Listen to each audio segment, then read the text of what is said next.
ओम श्री गुरुदेव दत्त. नमस्कार मित्रांनो, आजच्या या विशेष व्हिडिओमध्ये तुमचं मनपूर्वक स्वागत आहे.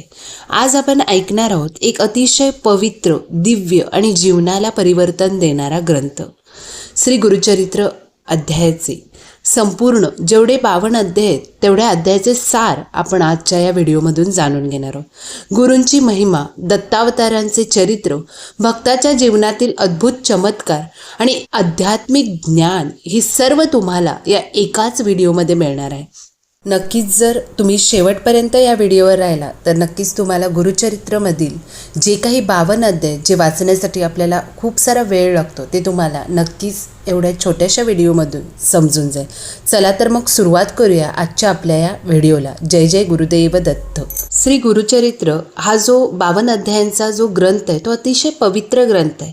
या ग्रंथाचे जे लेखक आहेत ते सरस्वती गंगाधर आहेत आणि या ग्रंथाचा जर मुख्य अंग तुम्ही बघायला गेला म्हणजे यात काय समाविष्ट आहे तर दत्तावतारांचे चरित्र आणि गुरुतत्वाचा उपदेश. आणि हा जो ग्रंथ आहे तो 3 कांडामध्ये विभागला गेलेला. पहिलं तर ज्ञानकांड, कर्मकांड आणि भक्तिकांड.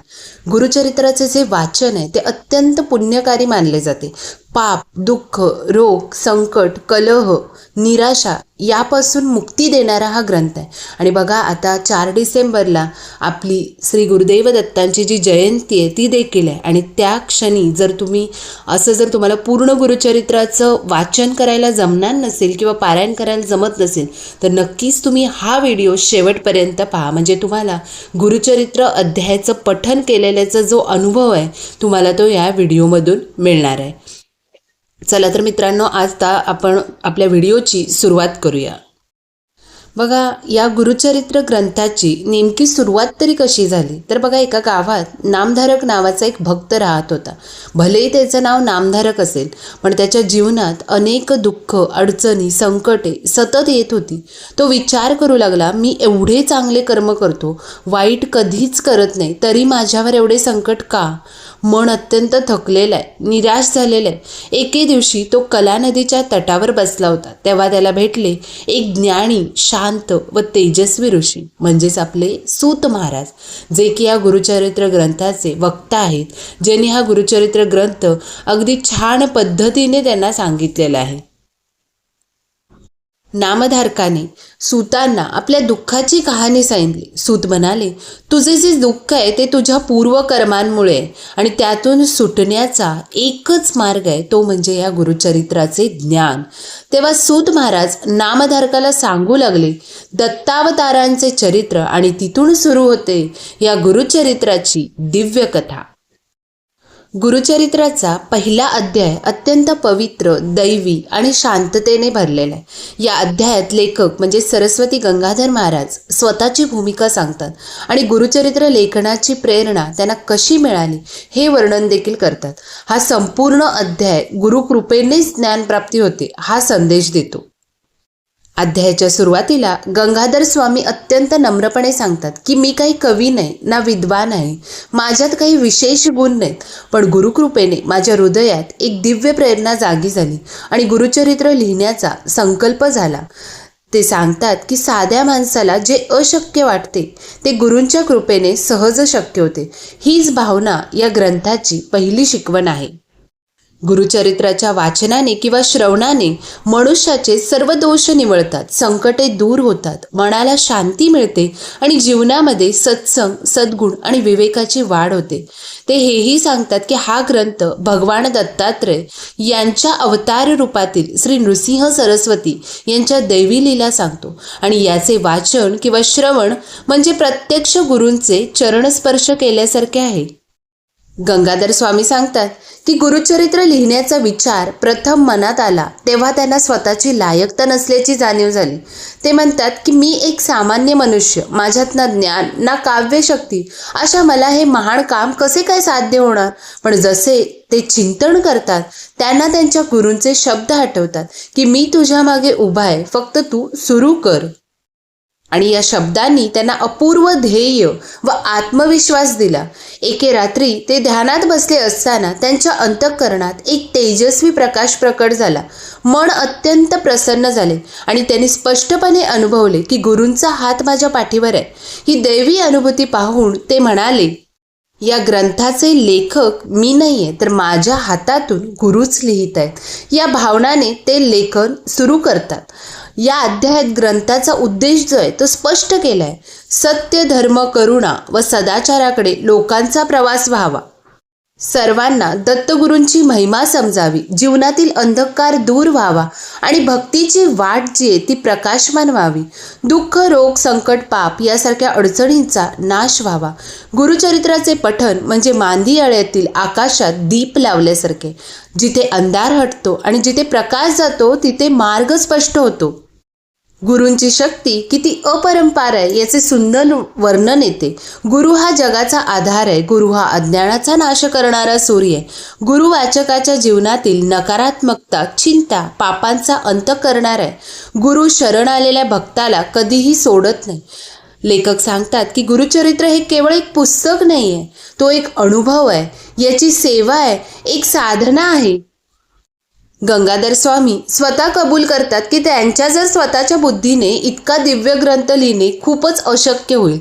त्यांना जाणवते की गुरु माझा हात धरून मला ज्ञान देत आहेत, मी फक्त एक माध्यम आहे. बघा, ते स्पष्टपणे सांगतात की हा ग्रंथ वाचणारा कधीही एकटा राहत नाही, कारण प्रत्येक शब्दामागे गुरूंचा आशीर्वाद आहे. या अध्यायात गंगाधर स्वामी स्वतःची तयारी करतात. एक सामान्य मातीचा कण जो गुरूच्या कृपेने सुवर्णकण बनतो ते लेखन सुरू करतात आणि सांगतात की दत्तगुरूंच्या लीलांचे वर्णन करणारी ही यात्रा आता सुरू होत आहे. आणि अशा पद्धतीने त्याने हा जो पहिला अध्याय आहे तो इथेच संपवलेला आहे आणि मग दुसऱ्या अध्यायाचे वर्णन त्यांनी केलेलं आहे.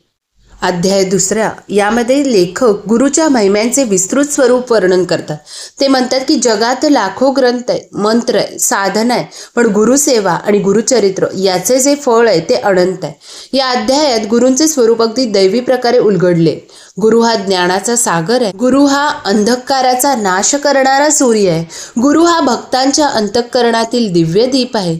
गुरु हे भवसागराचे पार करणारे नौकानायक आहेत. गुरु हा जन्मजन्मांतरीच्या कर्मातून मुक्त करणारा असतो. भक्ताला सद्बुद्धी, बुद्धी, शांती आणि मोक्ष देणारा असतो. माझी लेखणी चालवणारा हा गुरुच आहे. माझे ज्ञान, बुद्धी, सामर्थ्य हे सर्व मला त्याच्याकडूनच मिळालेले आहे. पुढे ते हेही सांगतात की जो मनुष्य नम्रतेने, भक्तिभावाने आणि गुरुचरित्र ऐकतो किंवा वाचतो त्याचे जीवन बदलते. त्याला चांगले विचार, सत्याची आवड, धर्माचे पालन आणि जीवनातील शांतता मिळते. गुरूंचा महिमा वर्णन करताना लेखकाचे शब्द जे ते नाजूक, थरथरते आणि कृतज्ञतेने भरलेले दिसतात. स्वामी म्हणतात की मी एवढंच सांगू शकतो की जिथे गुरु आहे तिथे भीती नाही हो. जिथे गुरूंचे स्मरण आहे तिथे पाप टिकत नाही. या अध्यायात गुरुचरित्राचे महात्म्यच नव्हे तर भक्त आणि गुरुचरणी कसे समर्पित व्हावे याचेही सुंदर तत्वज्ञान आहे. तिसऱ्या अध्यायात लेखक सांगतात की हा ग्रंथ कुणासाठी लिहिलाय, कोण वाचू शकतो, कसे वाचावे आणि याचे फळ काय मिळते. हा अध्याय म्हणजे गुरुचरित्राच्या वाचकासाठी मार्गदर्शक सामान आहे. लेखक सांगतात की हा ग्रंथ कोणत्याही जातीचा, पंथाचा, धर्माचा असो त्याला फळ हे देतोच. गुरुचरित्राचे वाचन अत्यंत पवित्र मानले जाते. ते वाचताना मन शुद्ध, शांत आणि भक्तिभावाने भरलेले असावे. मन शुद्ध करा, राग, मत्सर, ईर्ष्या दूर ठेवा, अहंकार सोडा, श्रद्धेने गुरुचरित्र ऐका किंवा वाचा. असे केल्यास जीवनात मोठे परिवर्तन घडते. रोग कमी होतात, अडचणी दूर होतात आणि घरात लक्ष्मी प्रवेश होतो. या अध्यायात गंगाधर स्वामी अतिशय सुंदर वचन म्हणतात की गुरुचरित्र वाचणे म्हणजे प्रत्यक्ष दत्तगुरूंचे दर्शन आहे. ते पुढे सांगतात की अनेक लोकांनी हा ग्रंथ करून संकटातून सुटका मिळवलेले, काहींनी तर रोगावर मात केलेले, काहींनी बाजारीपणातून मुक्तता मिळवलेले, काहींना वाईट काळातून उभारी मिळाले. त्यांच्या मते गुरुचरित्र हे औषध आहे, जप आहे, ध्यान आहे आणि मार्गदर्शनही आहे. गुरुचरित्र ही एक फक्त कथा नाही आहे तर ती जीवन बदलवणारी गुरूंची कृपा कथा आहे. आता बघा, खऱ्या आपल्या गुरुचरित्राची सुरुवात या अध्याय 4 पासून होते. गुरुचरित्रातील सर्वात महत्त्वाची घटना येते.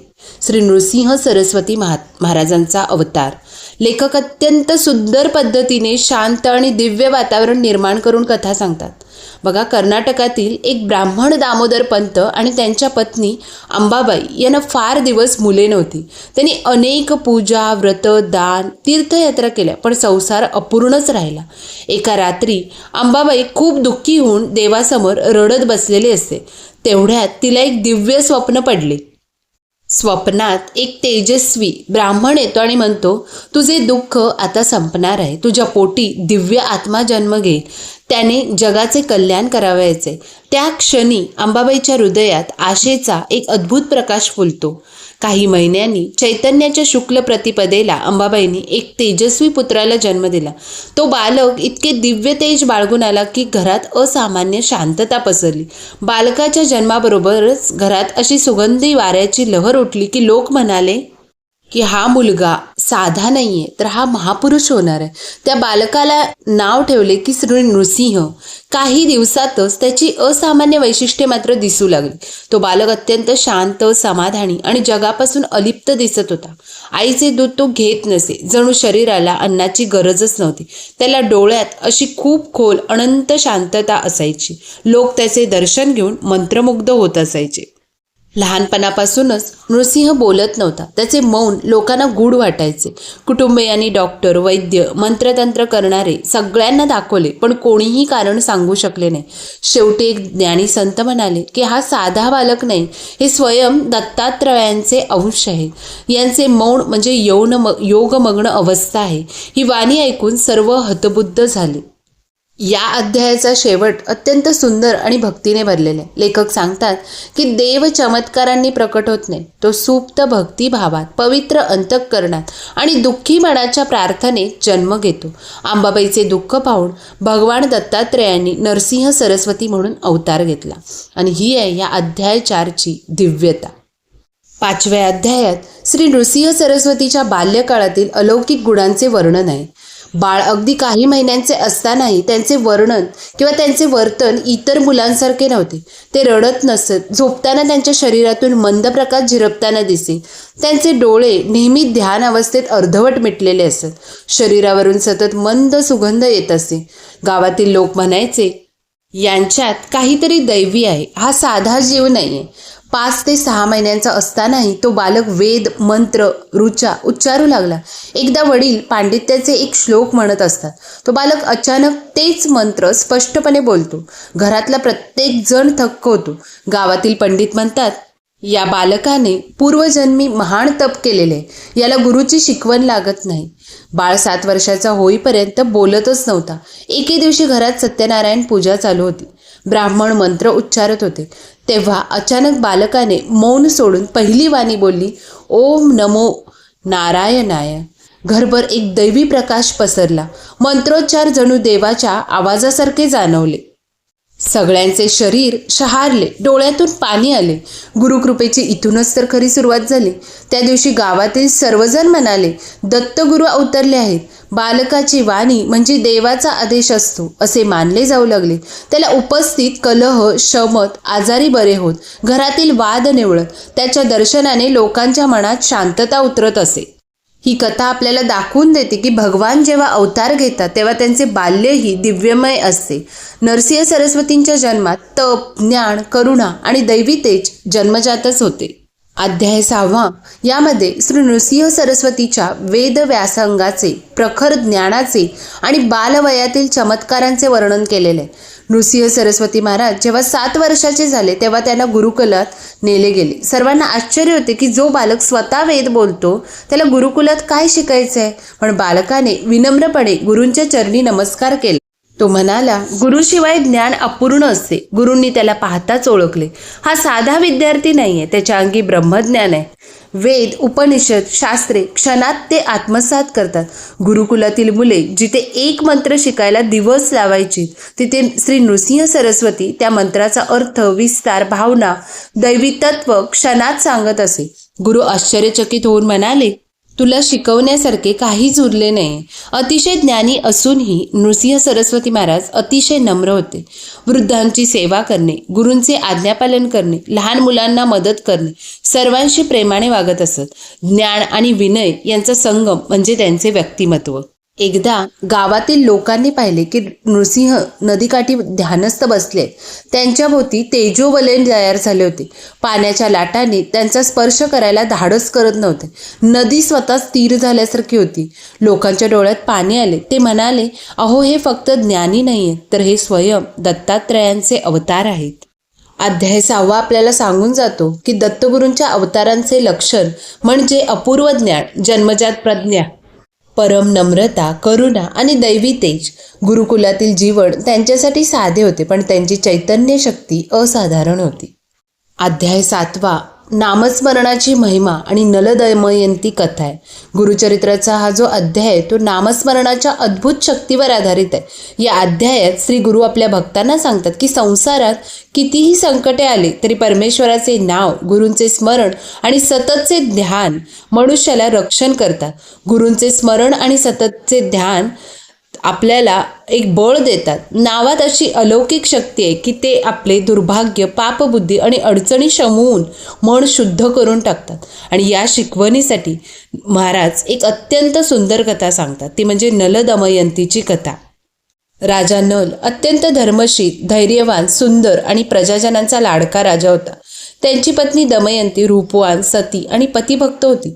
दोघांचे जीवन सुंदर, सुखी आणि समृद्ध होते. पण दुर्भाग्याने नलाला संबंध संसार पाडण्यास तत्पर असणारा कली नावाचा दुष्टात्मा लागतो. कली नलाच्या मनात लोभ, अहंकार आणि भ्रम निर्माण करतो. नलाने जुगार खेळायला सुरुवात केली आणि खेळात त्याचे सर्वस्व, राज्य, धन, प्रजा, अगदी स्वाभिमानही नष्ट होत गेले. अखेर त्यांना राज्य सोडून वनवासाला जावे लागले. दमयंतीसारखी सती साध्वी स्त्री पतीला सोडून जात नाही. ही त्याच्या पाठीशी उभी राहते, त्याला आधार देते. त्यांनी एकमेकांना धीर देत वनात प्रवास सुरू केला. पण वनातही संकटे सुटत नाहीत. अन्न पाण्याचा अभाव, वन्य प्राणी, थकवा, निराशा असे अनेक यातना त्यांनी भोगल्या. नलाला कली सतत भ्रमित करत होता. एका रात्री कलीच्या प्रभावाखाली नलाने आपल्या पत्नीला जंगलात सोडून दिले आणि स्वतः दूर निघून गेला. दमयंती एकटी असहाय्य अवस्थेत रडत आपल्या पतीचा शोध घेत राहिली. नलाने एकट्याने अनेक संकटे भोगली. कली त्याला वेगवेगळ्या रूपांनी छळत राहिला. शेवटी नलाला एक महान ऋषी भेटले. ते त्याला सांगतात, अरे राजा, कलीनं तुला ग्रासलाय. त्यातून मुक्त होण्यासाठी तू नित्य नारायण नामाचा जप कर. नामस्मरणाने कलीचा नाश होईल. नलाने मनापासून नामस्मरण सुरू केले. हळूहळू त्याच्या आयुष्यातील अंधार हटू लागला.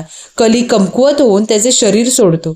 नलाला पुन्हा तेज प्राप्त होते. अखेर तो दमयंतीशी पुनर्मिलन करतो आणि दोघे मिळून पुन्हा राज्य मिळवतात. मग या कथेचा जो उद्देश आहे तो म्हणजे नामस्मरण म्हणजे सर्व संकटावरील रामबाण उपाय. मन, वाणी आणि कर्म या तिन्ही माध्यमातून नाम जपणाऱ्या व्यक्तीला कली, दुर्भाग्य, पाप आणि दुष्ट प्रवृत्ती काहीही करू शकत नाही. अध्याय 8 आपल्याला सांगून जातो की गुरुसेवा आणि गुरुभक्ती यांचे महत्त्व या अध्यायात उलगडलेले आहे. एकदा नामधारक भक्तिमान असे 3 भाऊ विप्र, क्षत्रिय आणि वैश्य तीर्थयात्रेला निघतात. ते त्रिकूट पर्वतांच्या पायथ्याशी पोचतात. तिथे घनदाट जंगल, उंच शिखरे आणि अतिशय अवघड मार्ग असतो. प्रवासात त्यांना भयंकर तहान, भूक लागते. पुढे कसे जायचे हे समजत नसताना अचानक त्यांना एक वृद्ध संन्यासी दिसतो. या संन्यासांकडे न भोजन न निवारा, त्यांच्याकडे फक्त दैवी तेज असते. पण तो अतिशय अशक्त, दुर्बल आणि लांब प्रवासामुळे थरकलेला असतो किंवा थकलेला असतो. तीनही जण त्याला आधार देतात. संन्यासाला पाणी देतात, झाडांच्या सावलीत बसवतात आणि अत्यंत प्रेमाने सेवा करतात. संध्याकाळ होताच संन्यासी म्हणतो, तुम्ही तिघांनी केलेली सेवा मला प्रिय झाली. मागा, जे हवे ते देईन. त्यातील जो वैश्य असतो तो म्हणतो, मला सर्व प्रकारचे धन हवे. क्षत्रिय म्हणतो, मला राज्य, कीर्ती, सामर्थ्य हवे. ब्राह्मण मात्र नतमस्तक होऊन म्हणतो, मला फक्त गुरुसेवेची क्षमता द्या. माझे मन सदैव धर्मात राहू.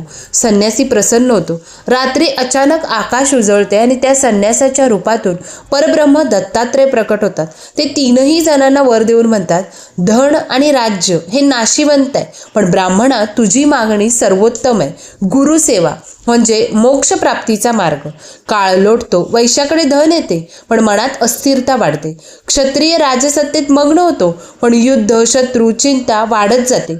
मात्र ब्राह्मणाने गुरुसेवा आणि सत्य आणि सात्विकता पाळली आणि त्यांच्या आयुष्यात शांती, समाधी आणि आध्यात्मिक तेज प्रवेश करते. जीवनात काहीही साध्य करायचं असेल ना, तर धन, राज्य, कीर्ती, पण त्यापेक्षा श्रेष्ठ म्हणजे गुरुसेवा. कारण गुरु हा भक्ताच्या अंधारातला दीप आहे. 9व्या अध्यायात तत्वज्ञान, भक्तिमार्ग आणि दत्तात्रेयांच्या तत्वज्ञानाचा सुंदर मिलाप दिसतो. या अध्यायात ज्ञानदेव, नामदेव, गोरक्षनाथ, निवृत्तीनाथ यासारख्या संतांची कथा आढळते. भक्तिमार्गात अहंकार कसा नष्ट व्हावा, विश्वास कसा वाढावा आणि गुरुकृपा कशी मिळावी याची तत्वे सांगितली. एकदा ज्ञानदेव आणि नामदेव एका तीर्थयात्रेला निघतात. मार्गात अनेक संतांना भेटतात, त्यांच्या अनुभवातून शिकतात. पण या प्रवासात नामदेवाच्या मनात थोडा अहंकार निर्माण होतो. मी विष्णू भक्त आहे, मला सर्व काही ठाऊक आहे. ज्ञानदेव ते शांतपणे पाहत असतात. ते नामदेवाला सांगतात, भक्ताला स्वतःचा अभिमान नसावा. भक्ती म्हणजे पूर्ण समर्पण. नामदेव याचा अर्थ समजत नाही. दोघे एका गावात पोचतात, जिथे एक वृद्ध कुंभकार म्हणजेच मडके बनवणारा असतो. दिसायला साधा पण मनाने अत्यंत ज्ञानी. तो नामदेवाचे स्वागत करतो. नामदेव त्याच्या साधेपणामुळे त्याला योग्य मानत नाही. कुंभकार हसतो आणि नामदेवाला एक मडके देऊन म्हणतो, हे तपासून बघ, आतून रिकामे ऐक. नामदेव मडके हलवतो, थोपटतो, पण त्याला काहीच कळत नाही. तेव्हा वृद्ध म्हणतो, तू मडके तपासलेस, पण स्वतःचे मन तपासलेस का? जसा आवाज मडक्यातून कळतो तशीच भक्ताची पोकळी अहंकारातून दिसते. नामदेवाला या शब्दाचा भेद होतो. संपूर्ण अहंकार क्षणात वितळतो. तो ज्ञानदेवांच्या चरणी पडतो. भक्तीमध्ये बघा, अहंकाराला स्थान नाही. मन शुद्ध झाले की गुरुकृपा सहजच प्राप्त होते. त्यानंतर मग दत्तावतारी श्री गुरु नरसिंह सरस्वती गंधर्व तीर्थावर वस्ती करून भक्तांना ज्ञानमार्ग आणि भक्तिमार्ग शिकवित असत. एकदा त्या प्रदेशात अत्यंत दरिद्री कुटुंबासह दुःखात बुडालेला एक ब्राह्मण राहत होता. त्याच्याकडे उदरनिर्वाहाचे साधन नव्हते. रोजच्या जगण्यात भूक, तुटवडा, निराशा ही त्याची नित्याची साथीदार होती. त्याचे जीवन पाहून गावकरीसुद्धा दयाळू भावना व्यक्त करीत. पण ब्राह्मण एक गुणवान, सात्विक आणि विनम्र माणूस होता.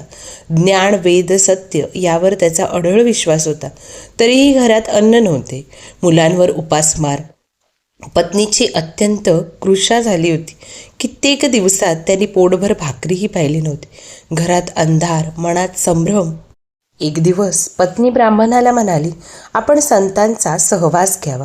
ऐकते की गंधर्व तीर्थावर दत्तगुरू अवतरले आहेत. त्यांचा आशीर्वाद मिळाला तर कदाचित आपलं जीवन बदलेल.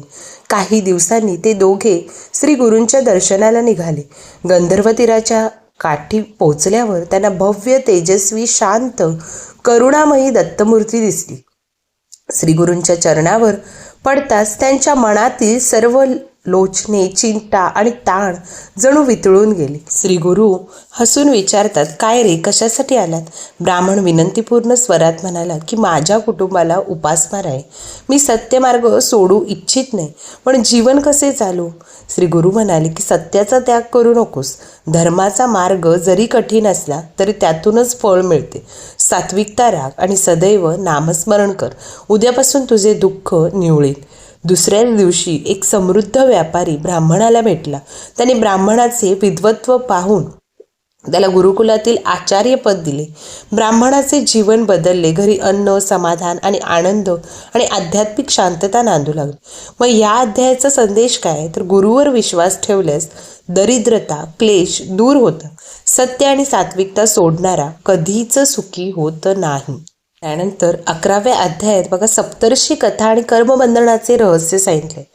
यामध्ये कर्मफळ, पूर्वजन्म आणि भक्तीचे गूढ तत्वज्ञान आपल्याला हा अध्याय शिकवून जातो. एकदा श्री गुरूंच्या आश्रमात अनेक शिष्य बसले होते. चर्चा चालली होती की मनुष्याला दुःख काय येते. काही लोक जन्मापासूनच सुखी का, तर काहींना सतत संकटच काय येत असतात. श्री गुरूंनी या प्रश्नाचे उत्तर देण्यासाठी एक पवित्र कथा सांगितली, सप्तर्षी आणि कर्मबंधन कथा. प्राचीन काळी 7 ऋषी कठोर तप करीत असत. त्यापैकी एक युवा तपस्वी, अतिशय बुद्धिमान पण थोडासा अहंकारी होता. त्याने एका वृद्ध ऋषींचा अपमान केला. मग त्या वृद्ध ऋषीने रागावून त्याला शाप दिला, तू पुढील जन्मात सामान्य मनुष्य होशील आणि आपल्या कृत्यांमुळे अनेक दुःख भोगशील. युवकाने क्षमा मागितली. वृद्ध ऋषी म्हणाले, तुझ्या तपाचे सामर्थ्य मोठे आहे, म्हणून दुःखातून तुला सोडवणारा तुला गुरुदेव मिळेल. काळ लोटला, जन्मांचे चक्र फिरले. त्या तपस्वीचा जन्म एका गरीब कुटुंबात झाला. त्याला सतत दुर्दैव, संकट, उपासमार आणि अपमान यांनी वेढले होते. पण एक दिवस त्याच्या आयुष्यात श्री गुरु येतात. त्यांच्या स्पर्शाने, नामस्मरणाने आणि उपदेशाने त्याचे कर्मबंधन तुटू लागले. श्री गुरु शिकवतात की सत्कर्म, दान, सच्च आचरण आणि गुरुसेवा ही पूर्वजन्माच्या पापांची क्षालके. आजचे दुःख हे पूर्वजन्माचे कर्म असले तरी गुरुकृपेने कर्माचे प्रमाण बदलते. जणू उष्णतेने जसा बर्फ वितळतो तसे गुरूंचा स्पर्श जीवाचे बंधन वितळवतो. आणि या अध्यायाचा जर संदेश बघायचा झाला तर गुरुकृपेने मनुष्याचा भाग्यलेख बदलतो. त्यापुढील अध्याय तर खूपच महत्त्वाचा आहे, कारण तो आपल्याला दैनंदिन जीवनाशी थेट जोडलेला आहे. एक गृहस्थ बघा श्री दत्तगुरूंकडे येतो आणि म्हणतो, मी जप करतो, पूजा करतो, दान करतो, तरीही माझ्या मनात शांती नाही. घरात भांडणं, मनात अस्वच्छ विचार, आरोग्यात त्रास. असं का बरं असेल? तर श्री गुरु अत्यंत शांतपणे उत्तर देतात की तुझे आचरण शुद्ध नाही. मनाची शुद्धी अन्नशुद्धीने येते. जे अन्न आपण खातो तेच आपल्या मनावर परिणाम करते. अशुद्ध अन्न, वाईट संगत, चुकीचे व्यवहार यामुळे मन अस्थिर होते. ते म्हणतात की अन्न सात्विक असावे. राग, द्वेष, ताणतणावात बनवलेले अन्न मनाला अस्वस्थ करते. चोरीचे, वाईट कर्माने मिळवलेल्या पैशाचे अन्न आत्मिक हानी करते. वाणी आपली संयमित असावी. कटू भाषण मनाची ऊर्जा कमी करते. समोरच्याचा अपमान म्हणजे आपल्या पुण्याचा नाश. सकारात्मकता, शांत, देवस्मरण करणारे विचार मनात ठेवावेत. वाईट विचार म्हणजे जणू काही विषच आहे. श्री गुरु त्यांना एक कथा सांगतात की एका गावात 2 माणसे राहत होती. एक सात्विक आणि एक नीच. दोघांनी एकच अन्न खाल्ले तरी पहिल्या माणसाचे मन शांत आणि दुसऱ्या माणसाचे मन जे असते ते अस्थिर होते. कारण पहिल्या माणसाचे विचार, वाणी, वर्तन स्वच्छ होते. मन शुद्ध असेल तर अन्नशुद्धी, वागणूक आणि भक्ती स्वतःच शुद्ध होते. ज्याच्या अंतःकरणात स्वच्छता आहे त्याच्या जीवनात परमेश्वर वास करतो. एका गावात एक कोळीण स्त्री पापी, स्वभावाने कठोर आणि दुर्व्यसनी होती. गुरुंना पाहून तिने उपहास केला, पण गुरूंनी तिला शांतपणे उपदेश केला. प्रत्येक जीवात देव आहे. पाप कितीही मोठं असलं तरी पश्चाताप मोठा असेल तर क्षमा मिळते. त्या स्त्रीने आपल्या चुकीची जाणीव केली, गुरूंना शरण आली आणि थोड्याच दिवसात तिचा स्वभाव बदलला. पापांचा त्याग केला. लोकांनी गुरूंच्या कृपेने एक पापीही कसा सुधारतो हे यातून पाहिलेलं आहे. सर्पदंश झालेल्या बालकाला अध्याय 14 आपल्याला जीवदान कसं मिळालेलं आहे ते सांगितलेलं आहे. एक लहान बालकाला सर्पदंश झाला होता आणि तो मृत्यू समान पडला. आई वडिलांनी रडत रडत गुरूंना विनंती केली. गुरूंनी शांतपणे मंत्रोच्चार करून प्रसाद दिला. बालकाला दिल्यावर तो जिवंत झाला. लोक अचंबित झाले. गुरूंनी सांगितले, देवावर पूर्ण विश्वास आणि सत्कर्माचा आश्रय ज्यावेळी तुम्ही घेता तर तुमच्यावरचं जे काही संकट असतं ते दूर होतं. आणि त्या दिवसापासून गावात श्रद्धा वाढली. एका ब्राह्मणाची पत्नी दररोज दुःख, गरिबी आणि भुकेने त्रस्त होती. तिने गुरूंना आपल्या यातना सांगितल्या. गुरूंनी म्हणाले की तू सतत रडत राहिलीस तर तुझे दुःख वाढेलच. विश्वास ठेव आणि श्रम कर. तिला थोडे धान्य, आशीर्वाद दिले. काही दिवसात तिचे घर चालले, उत्पन्न आले, कुटुंब सुधारले. गुरु म्हणाले, कर्म, श्रद्धा आणि संयम यातूनच सुख मिळतं. एक ब्राह्मण जड आजाराने त्रस्त होता. औषध, उपचार काहीच उपयोगी पडत नव्हते. गुरूंनी त्याला काही नियम सांगितले. सत्य बोल, मध्यमास सोड, ध्यान कर, सेवा कर. तो ब्राह्मण ते नियम सगळे पाळू लागला आणि काही दिवसातच त्याचा आजार बरा झाला. गुरूंनी सांगितले की वाईट सवयी आजार निर्माण करतात. आयुष्य शुद्ध असेल तर शरीरही निरोगी राहते. एका ब्राह्मणाच्या घरात एक तरुण मुलगी विवाहयोग्य होती. गरिबी, नशीब आणि अडथळ्यांमुळे तिचा विवाह होत नव्हता. कुटुंबाने गुरूंना प्रार्थना केली. गुरूंनी सांगितले, मन शांत ठेवा. मुलगी शीलवंत व सद्गुणी असेल तर तिचे भाग्य नक्कीच उजळेल. गुरूंनी आशीर्वाद दिला. काही दिवसातच योग्य वर मिळाला आणि सुसंस्कारित विवाह झाला. सगळे म्हणाले, गुरुकृपेने कुटुंबातील काळोख दूर झाला आहे. एक हरिदास कीर्तनकार होता. तो स्वतःला खूप चतुर, ज्ञानी समजत होता आणि संतांची सतत निंदा करीत असे. गुरूंना भेटल्यावर त्याने अहंकाराने चर्चा केली. गुरूंनी शांतपणे त्याला अध्यात्माचा खरा अर्थ शिकवला. ज्ञान गर्वासाठी नसते, ते साधनेसाठी असते. हरिदासाला आपल्या चुकीचा बोध झाला. त्याने नम्रता स्वीकारली आणि खरे भक्तिपथावर तो आला. एका वृद्ध ब्राह्मणाला यम, मृत्यू, पाप आणि शिक्षा याची भीती वाटत असे. तो चिंताग्रस्त जगत होता. गुरुने त्याला आत्मज्ञान सांगितले की जे जन्मते ते मरणार, पण आत्मा अमर आहे. देह नाश पावेल, पण तुझ्या चांगल्या कर्माचे फळ तुला नक्कीच मिळेल. ब्राह्मणाचे मन शांत झाले. त्याला मृत्यूची भीती कमी झाली आणि शांती लाभली. त्यानंतर अध्याय 20 जो आहे तो बघा. एकदा एका गावात मोठी उत्सव मूर्ती आणि पालखी निघाली होती. गुरु स्वतः त्या पालखीसोबत चालत होते. लोकांनी भक्तिभावाने आरती, नामस्मरण, भजन केले. अनेक लोकांच्या मनात श्रद्धेचा प्रकाश उगवला. गुरुने सांगितले की दत्ताचा मार्ग भीक मागण्याचा नाही, तर भक्ती, सेवा आणि सदाचाराचा आहे. हा अध्याय भक्ती, सेवा आणि समर्पणावरच भर देतो. एका भक्ताला मोक्ष मिळावा अशी तीव्र इच्छा होती. तो जंगलात तपस्या, जप, ध्यान करत होता, पण त्याला समाधान मिळत नव्हते. गुरूंना भेटल्यावर तो म्हणाला, मी सर्व सोडून साधना केली तरी अंतःकरण शांत होत नाही. गुरूंनी सांगितले, अहंकार सोडला तरच साधना सफल होते. देवापुढे मी नाही, तो आहे. भक्ताला जाणीव झाली. त्याने नम्रता स्वीकारली आणि त्या क्षणी त्याला आत्मिक शांतीचा अनुभव आला. एका तरुण भक्ताने बघा, गुरुच्या सेवेत तो रमला होता, पण त्याने आईवडिलांकडे दुर्लक्ष केले. गुरुनी त्याला समज दिली की आईवडिलांची सेवा सोडून केलेली साधना कधीही फळ देत नाही. भक्ताने पालकांची सेवा सुरू केली. घरात प्रेम, समाधान आणि मग सुख निर्माण झाले. आणि हा जो अध्याय आहे 22वा, तो कर्मयोग आणि कर्तव्यपूर्ती आपल्याला शिकवून जातो. एका गरीब माणसाला सतत वाटायचे की मी दुर्दैवी आहे, माझे आयुष्य असेच राहील. ज्यावेळी त्याला गुरूंनी सांगितले की कष्ट, प्रामाणिकपणा आणि संयम हे तिन्ही ज्यावेळी एकत्र आले की भाग्य बदलते, त्या माणसाने मेहनत सुरू केली. काही महिन्यातच त्याचे घर सुधारले. लोक म्हणाले की कर्म केल्याशिवाय फळ नाही. एक मनुष्य नेहमी खोटं बोलणारा, लोभी आणि हिंसक होता. गुरूंना भेटल्यावर त्याने उपहास केला. गुरूंनी सांगितले की वाईट सवयीचे फळ वाईटच, पण पश्चाताप केलास तर नवीन जन्म नक्कीच मिळतो. तो बदलू लागला, दयेने, सत्याने वागू लागला आणि गुरुच्या कृपेने स्वभाव आणि त्याचं जीवन पूर्णपणे बदलून गेले. त्यानंतर अध्याय 25वा जो सांगितलेला आहे तो गुरूंचा आशीर्वाद आणि मार्गदर्शन याबद्दल यामध्ये सांगितलं आहे. गुरु बघा वेगवेगळ्या गावात जात होते. लोकांच्या प्रश्नांना, दुःखांना उत्तर देत होते. त्यांनी लोकांना संदेश दिला की नम्रता ठेवा, धर्म पाळा, सत्य बोला, सेवा करा आणि कर्म करत राहा. लोकांमध्ये श्रद्धा, प्रेरणा आणि आनंद निर्माण झाला. एक व्यापारी कर्ज, तोटा आणि निराशा यात पूर्णपणे अडकून गेला होता. त्याने गुरूंना प्रार्थना केली. मग गुरूंनी त्याला सांगितले की पैसा मिळवण्यासाठी फक्त नशीब नाही, तर बुद्धी, संयम आणि सत्यही लागते. व्यापाऱ्याने प्रामाणिक व्यापार, कमी नफा, जास्त सेवा सुरू केली. लोकांचा विश्वास मिळाला आणि काही महिन्यातच त्याचा व्यवसाय उभा राहिला आणि त्याने ते कर्ज फेडले गेले. अध्याय 27वा आपल्याला सांगून जातो की अंध व्यक्तीला कसं मार्गदर्शन मिळालं. बघा, एक अंध मनुष्य गुरूंना म्हणाला, मी अंध असल्यामुळे मी काहीच करू शकत नाही. गुरूंनी त्याला स्पर्श करून म्हणाले की देहाची मर्यादा कधीही कुठला अडथळा नसते, मनाची मर्यादा अडथळा असते. अंध माणसाने संगीत आणि भजन शिकले. लोकांच्या हृदयाला स्पर्श झाला. त्याला मान, पैसा, समाधान सगळं काही मिळालं. एक तरुण दारू, जुगार, वाईट संगत यात पूर्णपणे अडकला होता. घरचे त्रस्त झाले होते. गुरूंना भेटल्यावर त्याने विनंती केली की मला सवयी काही सुटत नाही. गुरूंनी सांगितले, बदलाची पहिली पायरी आहे इच्छा आणि दुसरी आहे योग्य संगत. तरुणाने मग व्यसन सोडले, चांगले मित्र जोडले आणि काही महिन्यातच तो सुसंस्कृत, जबाबदार बनला. एक पंडित शास्त्रात पारंगत पण अहंकारी होता.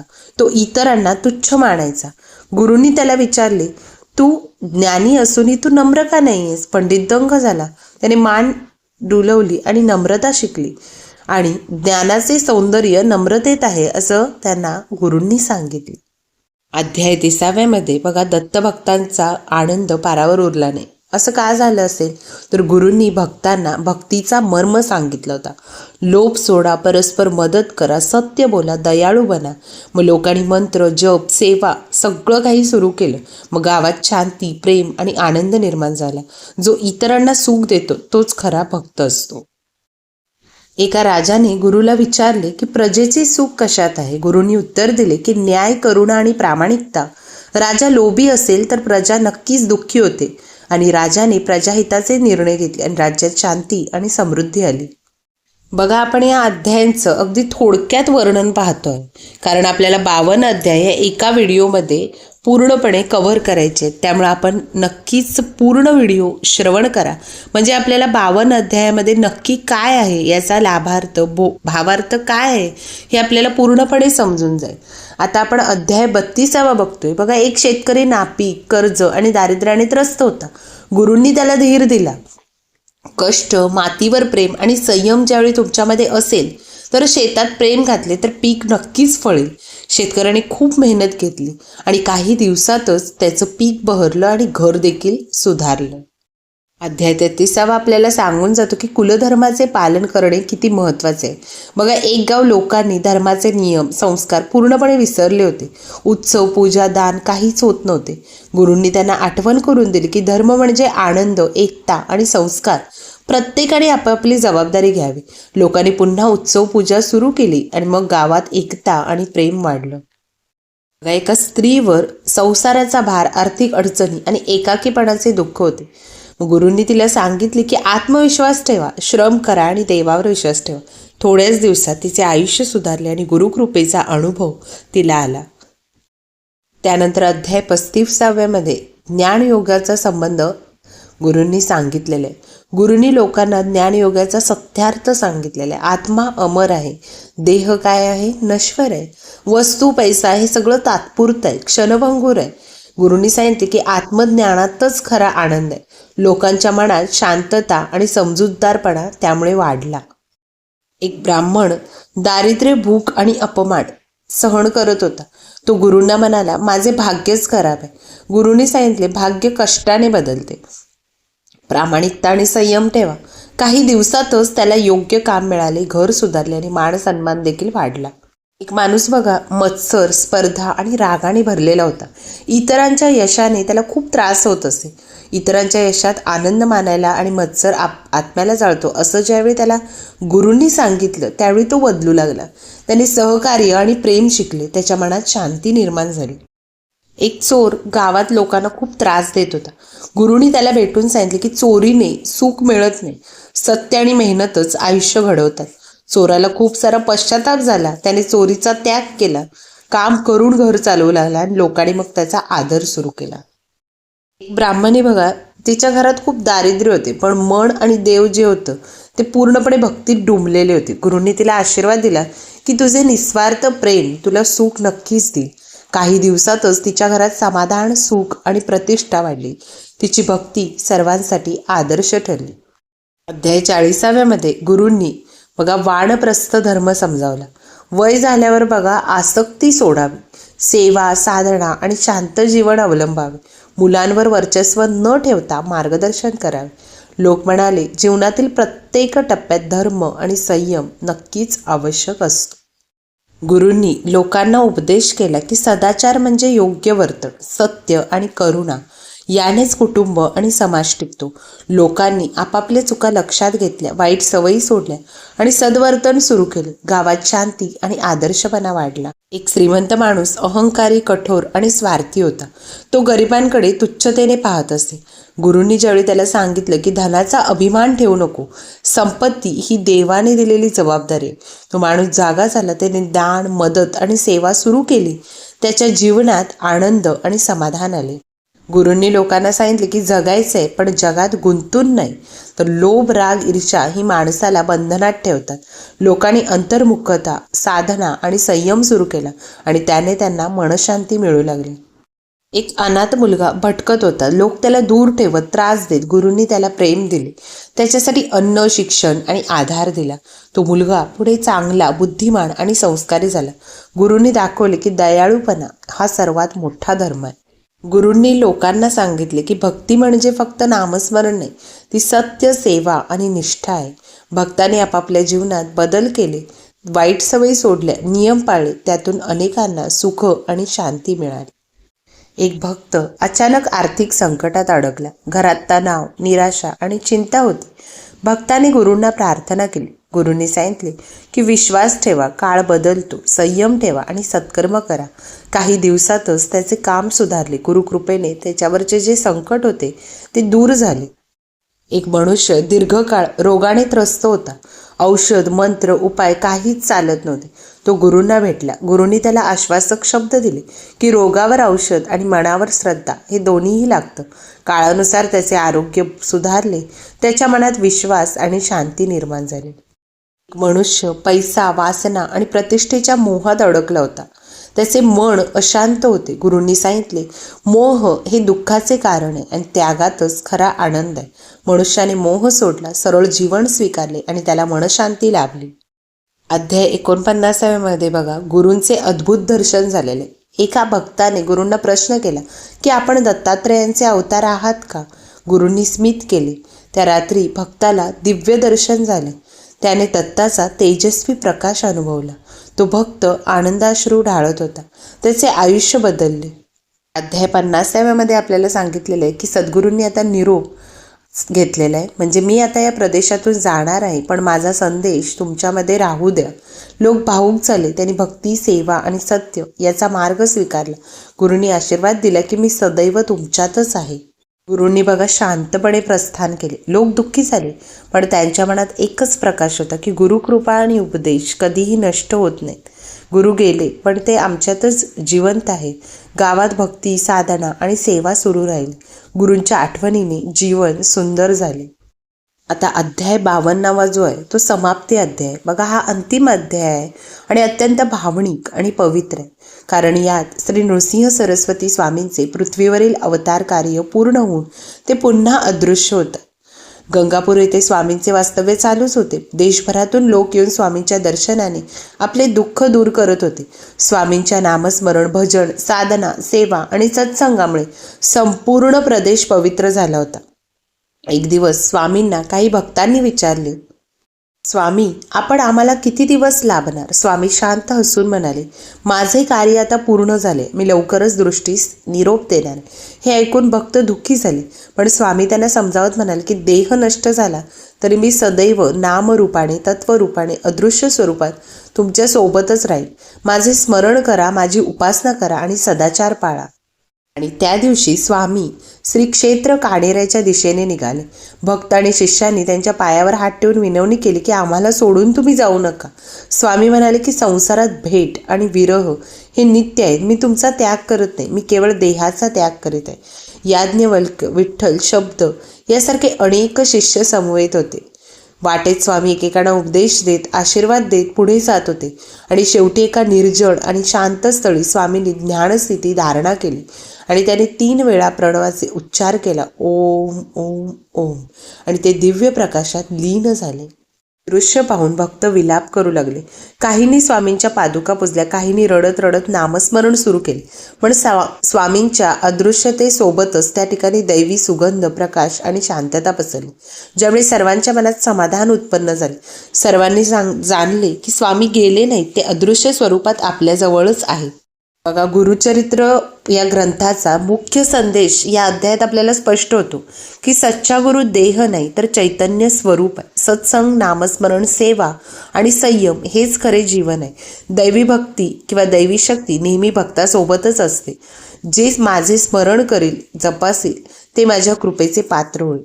या अध्यायाने गुरुचरित्र इथेच समाप्त होते, पण स्वामींची कृपा, शक्ती आणि उपस्थिती सतत चालूच राहते. बघा, आपल्याला गुरुचरित्र काय शिकवून जातं तर गुरु म्हणजे प्रकाश, त्याची कृपा म्हणजे जीवनाचा आधार, आणि दत्तगुरूंचे नामस्मरण केल्याने जीवनातील संकटे नाहीशी होतात. गुरुचरित्राचे वाचन केवळ धार्मिक नाही तर आत्मिक उन्नतीचा मार्ग आहे.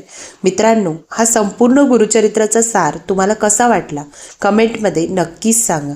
आणि व्हिडिओ आवडल्यास लाईक, शेअर करा आणि चॅनलला सबस्क्राईब देखील करा. जय गुरुदेव दत्त. ओम श्री गुरु दत्तात्रेय नमः.